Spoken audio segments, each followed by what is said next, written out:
আজ সকাল থেকে সারাদিন কি করলাম তার একটা ছোট্ট করে ভিডিও। আজ সকাল সকাল উঠে গেলাম, যেহেতু পটলের মাচার জন্য পাটকাঠি আগুনে পোড়াতে হবে, তার জন্য দেখো সকাল সকাল উঠে আগুনে পাটকাঠিগুলো পুড়িয়ে নিচ্ছে।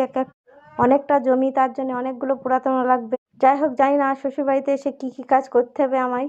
যাই হোক, ভেবেছি যে কাজেই হোক না কেন সেই কাজটাই আমার করতেই হবে। তাই দেখো আস্তে আস্তে অনেকগুলো পাটকাঠি হয়ে গেছে। আস্তে আস্তে ছোটগুলো এক পাশে করা হচ্ছে আর মোটাগুলো এক পাশে করা হচ্ছে। চিকনগুলো নেবো না, মোটাগুলো নেবো। তার জন্য দেখো মাঠে চলে আসলাম।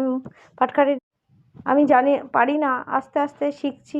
যাই হোক, এপাশে বড়মশাই আছে, বড়মশাই আমাকে শিখিয়ে দিচ্ছে। আগে তো কোনোদিনও করা অভ্যাস ছিল না। যাই হোক, একটু দেরি হচ্ছে, তাও একটু দেখো দুজনা মিলেই করছি আস্তে আস্তে। তাহলে পাটকাঠিটা অনেকদিন পরে হচ্ছে বলে পটলের লতাগুলো এদিক ওদিক হয়ে যাচ্ছে, যার জন্য তাড়াতাড়ি করে পটলের মাচাটা ছাটা হচ্ছে। যাই হোক, রোদটাও খুব পড়েছিল প্রচণ্ড, তার জন্য দেখো মাথায় একটা গামছা দিয়ে নিয়েছি।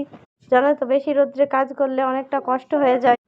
যাই হোক, তোমাদের এরকম মাঠের ভিডিও কেমন লাগে প্লিজ কমেন্টে জানিও। আর একটু সাবস্ক্রাইব করে পাশে থেকো আরও নতুন নতুন ভিডিও করার জন্যে।